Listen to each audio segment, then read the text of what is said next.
எதுக்கு ஒண்ணு எனக்கு பொண்ணே தேவையில்ல, நீ செத்து போ, ஒண்ணு அவரை மறந்துட்டு நீ சொல்லு, நான் வேலைக்கு ஒன்று அனுப்புறேன். பிடிக்கும் நான் சொன்னா அது நடிப்பாயிடும். எதுக்கு நான் சொல்லணும்? எனக்கு எங்க அப்பா அவ்வளோ நடிக்கவே மாட்டாரு. டக்குன்னு காலில் அன்னைக்கு லைட்டா எட்டி உதச்சாரு சார்.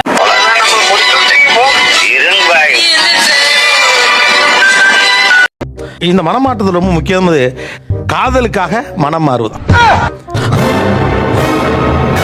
இவன் ஒரு பையனா, இந்த பொண்ணை கட்டிட்டு வந்து என்ன பண்ண போறான்? ஆரம்பத்தில் பிடிக்காது, இந்த பொண்ணு வேண்டவே வேண்டாம்னு எதிர்த்தவங்க இருப்பாங்க. இந்த பச்சை ட்ரெஸ் சிரிக்கிறத பார்த்தா கடுமையாக எதிர்த்திருப்பாங்களான் இருக்கு. காதலை தீவிரமாக எதிர்த்து இன்னைக்கு ஃப்ரெண்ட்லியா நெருக்கமாக இருக்கக்கூடிய மாமனார் மாமியார்கள் அல்லது அம்மா அப்பாக்கள் இந்த பக்கம், எனக்கு ஒரு மாதிரியாட்டா இருக்கும். அவன் என்ன சொல்றான் கேப்போம். இந்த பக்கம் அந்த காதல் ஜோடிகள் இன்று திருமணமாகி மகிழ்ச்சியாக அமர்ந்திருக்கிறார்கள். நீ சொல்றத கேட்கும் போது கொட்டாவை விட்ட வாயில திருப்பதி லட்டு வந்து உண்டா மாதிரி அவ்வளவு தெம்பா இருக்கு. நான் என்னோட கியூரியஸான கொஸ்டின் நான் இங்கே இருந்தே ஆரம்பிக்கிறேன். எப்படி எதிர்த்தார்கள்? இன்றைக்கு எந்த அளவு இணக்கமாக இருக்கிறார்கள்? இது பளிச்சுன்னு கேட்க வேண்டிய கேள்வி தம்பி, பயப்படாம கேளுங்க. அம்மா அப்பா வந்திருக்காங்க. அம்மா அப்பா வந்து ஆக்சுவலா இவர் திட்டாத வார்த்தைகளே கிடையாது. கல்யாணத்துக்கு முன்னாடி என்கிட்ட அவெல்லாம் ஒரு பையனா, இவனை போய் சூஸ் பண்ணிருக்க அப்படின்னு நீ பையன் ஃபேமிலி முத கொண்டு எல்லாரையும் கழுவி ஊத்துனாங்க.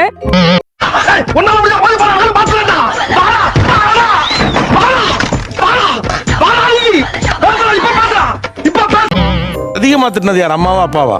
அம்மா. அவர் சொல்லுவாரு சார், நானா என்ன கொடுத்துற நீ? உங்களோட அம்மா, அவங்க சித்தி, ஒரு ஃபேமிலியே சேர்ந்து திட்டினாங்க. எவ்வளவு எதிர்ப்பு இருந்தது? என்னெல்லாம் சொல்லி வர வேணான்னாங்க? இது ஒரு நல்ல கேள்வி. பதில சொல்றா. இங்க சொல்லிருந்தாங்க, நான் வந்து லவ் வந்து ஒரு 3 மாசம் மறைச்சேன், 3 வருஷம் மறைச்சேன். அம்மா என்ன இன்னைக்கு ரொம்ப ஜாம் ஆகுது. என்ன நீ கொஞ்சம் சரியில்லையே டைரக்டா கூப்பிட்டாங்க சார். கீபேட் போன் தான் சார், போனையே எடுக்க மாட்டேன், அதையே எடுக்க மாட்டேன், அதெல்லாம் எடுத்து யூஸ் பண்றியே, ஏதோ இருக்கு, என்னம்மா சொல்லிடுமா அப்படி சொன்னாங்க. காலேஜ்ல ஒரு பையனை பிடிச்சிருக்கு, சரிம்மா அப்படியா, கூப்பிட்டுட்டு வா பேசுவோம். எங்க வீட்டுல கன்வின்ஸ் பண்ண வேண்டிய ஒரே ஆளே அம்மா தான் சார். அம்மா தான் எல்லாமே. அப்படிங்களா? ரொம்ப சந்தோஷம். என்னடா இது, நம்ம பீஸ் ஆகுது, டெரர் பீஸ் ஆச்சு, அடிச்சு துவைப்பாங்கன்னு பார்த்தா கூப்பிட்டுட்டு வா பேசலான்னு சொல்றாங்களே. என்ன பதில் சொல்லுங்க? ஆமான்னு உண்மையை ஒத்துக்க முடியுமா? அவங்க ஒரு 7 வருஷத்துக்கு அப்புறம் தான் கன்வின்ஸே ஆனாங்க. என்னங்க 7 நாள் ஐஸ்கிரீம் பார்லர் கூட்டு போனாங்க? நீங்க போனாங்க சார், வாங்கி கொடுத்தாங்க சார் ஐஸ்கிரீம். வந்து பதட்டத்துல சாப்பிட முடியல, கீழே போட்டுட்டேன் சார். ஆரம்பிச்சா எப்படி வேஸ்ட் ஆகுறேன், இவெல்லாம் எப்படி எல்லாம் வேஸ்ட் ஆகும். என்னை யாராலி அழிக்க நீ அவரை விட கொஞ்சம் ஹைட்டா இருக்கு, நீ அக்கா மாதிரி இருக்கு அப்படி செகண்ட் சொன்னாங்க சார். எந்திரிங்க. இல்லையா ஒண்ணு இல்லையா, ஒருத்தரை ரிஜெக்ட் பண்றதுக்கு ஐஸ்கிரீம் திங்க தெரியலையா? அதுக்கடுத்து 7 வருஷம் எப்படி பிரச்சனை ஆச்சுன்னு ஆக்சுவலா நாங்க பாத்துக்கிட்டது இல்ல, லவ் பண்ணப்போ பாத்துக்கிட்டது இல்ல. நம்ம வெறும் மெசேஜ்ல மட்டும் நாங்க லவ் பண்ணி ப்ரொபோஸ் பண்ணிக்கிட்டோம். போட்டான்டா நங்கூரத்தை. எனக்கு புரியல, லவ் பண்ணும் போதே பார்த்தது இல்லைன்னா புரியல. காதல் போட்ட படம் மாதிரி சொல்லிட்டு இருக்கீங்க. அதான் எனக்கு ஒண்ணும் புரியல. ஒரு டேர்னாலதான் 2 பேரும் ஆக்சுவலா ப்ரப்போஸ் பண்ணோம். அவங்கள வந்து விட சொன்ன, அவங்க போனெல்லாம் வாங்கி வச்சிருந்தேன், அவங்க மாறுற மாதிரி தெரியல.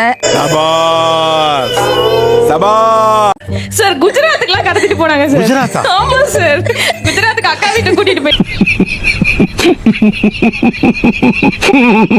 கோயிலுக்குலாம் இட்டுட்டு போனேன், அப்புறம் வெளியூருக்குலாம் இட்டுட்டு போனேன் கொஞ்சம் மறைவாங்கன்னு. ஆனா என் மனசா மாத்தினாங்களே தவிர அவங்க மாறவே இல்லை. இதுல எப்படி லாஜிக் இருக்கு எனக்கு புரியல. அந்த பிள்ளை ஏமாத்திருச்சுன்னு வருத்தப்படுறீங்க, அப்ப நீங்க யாரை திட்டி இருக்கணும்? பாவம் அந்த பையனையே அந்த திட்டுனீங்க. நானும் வாங்கியிருக்கேன் சார்.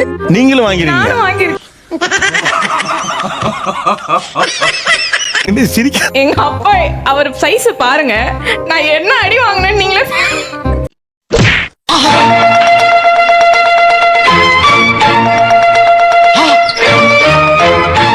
முதல்ல அவங்க காதலிக்கிறாங்கன்னு தெரிஞ்சோடனே உங்களுக்கு எவ்வளவு கோவம் வந்துச்சு? நாங்க லவ் பண்றதுக்காக எதிர்ப்புலாம் இல்ல, ஃபேமிலி செட்டில் ஆகணும். ஒரு லைஃப் போனா அவங்களுக்குள்ள ஃபேமிலி கட்டா இருக்கணும். என்னென்ன சொல்றோம் பாருங்க, கம்பி கட்டுற கதையெல்லாம் எடுத்து போடுறான். கோவம் பிடிச்சி திட்டுனா அடிச்சு உடச்சு பார்த்தாங்க, ஒன்னும் சரியில்லை சார். ஆள் வச்சுலாம் மிரட்டினாங்க சார். அதை கேளுங்க, இவர்கிட்ட கேளுங்க. ஒரு ஆளே நல்ல பால் மாடு மாதிரி இருக்காரு. ஆள் இல்லப்பா. ஃப்ரெண்டு தான்ப்பா இவங்க கிட்ட கூட நான் அவ்வளோ பேசிருக்க மாட்டேன் சார். டெய்லி ஒரு ½ hour என்னாச்சு 3 நாளைக்கு 3 தடவை கால் பண்ணிவிடுவேன். எங்கேயோ போயிட்டடா நீ, எங்கேயோ போயிட்ட. அவருக்கு மாமனாருக்கு ஆமா, டெய்லியும் கால் பண்ணி சொன்னதே தான் நானும் சொல்லுவேன், அவரும் சொன்னதே தருவாரு. இது ஒரு 3 மாசம் இப்படியே தான் போச்சு. நீ சொல்றதெல்லாம் உண்மையா? என்னைய கேனத்தனமா பேசிக்கிட்டு இருக்க? உண்மை இல்லாம பொய்யா சொல்றாங்க. முத பிரச்சனை தான் லாஜிக்கே இல்லாம இருந்துச்சு. பார்த்தா ரெண்டாவதுல லாஜிக் இல்லையாமா. நான் எதுக்கும் பயப்படாதவன், நானே வந்து திணறேன் பாருங்க, திணறேன். என்னடா செய்யறது அப்படின்ட்டு, அது ரொம்ப கஷ்டம். கல்யாணம் யாருமே பண்ணிக்க மாட்டேன்றப்ப எந்த மாப்பிள்ளை காமிச்சாலும் வேணாம் வேணாம்னு சொல்றா. நீங்க ஏன்னா அவள்கிட்ட பேசி பாருங்க, வேற மாப்பிள்ளை கல்யாணம் பண்ணி சொல்லுங்கன்னு. டாக்டர் நான் கேட்கல. வேணாம்டா, வேணாம்டா, வேணாம்டா, வேணாம்டா, வேணாம்டா, வேணாம்டா. சாப்பிட மாட்டாப்பா, கொல்ல மாட்டான்னு சொன்னா அவரு அழுதாரு. இல்லாத மாதிரியான ஒரு காலகட்டம். பட் அப்போ கூட அவங்களுக்குள்ள நிச்சயமா அந்த காதல் இருக்கும் அப்படின்னு எப்படி நம்பினீங்க? அதை சொல்றதுக்கு தான்டா நான் ஆவலா இருக்கேன். நானும் அதை கேட்கறதுக்கு காத்துக்கிட்டு இருக்கேன் சார். நம்மளுக்கிட்ட ஒரு ஆம்பளை அழுகுறாருன்னா அவர் நம்மள்ட்ட அழுததில்ல, பேசுனதில்ல, அந்த அளவுக்கு பண்ணதில்ல. அப்ப அழுகுறாருன்னா அவர் எந்த அளவுக்கு என் பொண்ணை பாசமா இருந்திருப்போம். நான் ஒரு சாதாரணமான மனுஷன், பெரிய பெரிய ஆசையில இல்லாதவன். எனக்கு வேண்டியதெல்லாம் 8 மணி நேரம் தூக்கம், பூ போல 4 இட்லி புதினா சட்னி, பூஞ்சோல கிராமத்தில் ஒரு அழகான ராட்சசி. அது போதும் சார் எனக்கு. காலகட்டத்தில் தான் சின்ன வயசுல தான் கஷ்டப்பட்டேன். எனக்கு தெரிஞ்ச நம்ம பணம் இல்லாத இருந்ததே இல்லை. ஒரு வீடு ஃபுல்லா பணம் தான் இருக்கும், எங்க பார்த்தாலும் கிடக்கும். ஆனா ஒரு டூர் போனதில்லை, நான் ஒரு ஃபிளைட்ல போனதில்லை. நான் என்ன சொல்ற ஒரு மிருக மாதிரி தான் வாழ்ந்தேன்னு வச்சுங்களேன்.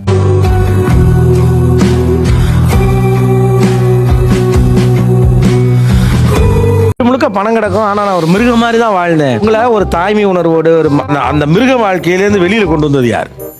அது பரம ரகசியம். அந்த ரகசியம் முடிச்சு அவிழ்க்கப்பட்டவன உங்களுக்கு தான் முதலில் தெரிவிக்கும். என் பொண்ணு என் மருமகன் பையன் தான் அப்படியே நார்மலா பேசிட்டே இருந்தான். சொந்த மாமா பையனா? ஆமா, என்னோட பர்த்டேக்கு நான் ஸ்டேட்டஸ் போட்டேன், தேங்க்யூ அம்மு அப்படின்னு சொல்லிட்டு இவன் எனக்கு ரீபோஸ்ட் பண்ணி அதுக்கு ஸ்டேட்டஸ் போட்டான். அதை இவங்க பார்த்தாங்க.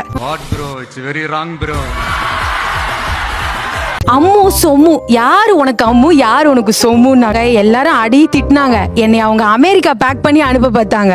எப்படி சிக்கிரிக்கம் பாத்தியாப்பா? பண்ணப்போ பார்த்துக்கிட்டது இல்லை நாங்க. எனக்கு புரியல. லவ் பண்ணும்போதே பார்த்தது இல்லைன்னா யூஎஸ் கெரியரா இவனான்னு பார்க்கும்போது எனக்கு இவன் தான் ரொம்ப இம்பார்ட்டண்டா தெரிஞ்சான். என்ன தெளிவா பேசுறீங்க. என்னங்கடா புது புது கதையா சொல்றீங்க? அப்படியா? ஐயனாரே குலதெய்வமே, உன் பிள்ளைய கூடயேறதுக்கு அப்பா இருக்குப்பா. ஒரு டேர்னால தான் 2 பேரும் ஆக்சுவலா ப்ரப்போஸ் பண்ணோம். டேர்ல லவ் பண்ணிருக்கீங்க? இந்த ட்ரூத் ஆர் டேர் அந்த கேமா? ஆமா ஆமா சார். என்ன ஷோ நடக்குதே மறந்து போச்சு. இப்ப எனக்கும் தெரியல, உனக்கும் தெரியல. போடா கண்மணிக்கா போடா. வந்து எங்க வீட்டுக்காரர் வந்து ரொம்ப ஸ்ட்ரைட் ஃபார்வர்ட். ஃபர்ஸ்ட் இருந்தாலும் கடலமுத்து ரொம்ப ஸ்ட்ரிக்ட்டுப்பா. சிட்டா இல்லைன்னா உங்க முன்னால எல்லாம் உத்தியோகம் பார்க்க முடியுமா? என்கிட்ட பேசவே இல்லை, வந்து பேசவே இல்லை என்கிட்ட. ஒரு 20 days பேசலன்றதே என்னால முடியல. எல்லாம் ஒரு பெருமையா பாஸ்? எனக்கு பெருமைடா எருமை. ஒரு கட்டத்துல இவங்களை விட்டுலாமா, எங்க அப்பா பேசல இந்த மாதிரிலாம் சொல்லால் அடிச்ச சுந்தரி தோணி தம்பி, ஆரம்பிச்சு. நீங்க சாக்கா திரும்ப பார்த்தா தகவலை இப்பதான் தெரியும் போல் இருக்கு. நம்ம சேனலுக்கு புதுசா வந்தவங்க சப்ஸ்கிரைப் பண்ணி வச்சுக்கோங்க. பைனாக்கள் வாழுமிடம் காடு இந்த வீடியோக்கு ஒரு லைக் போடு.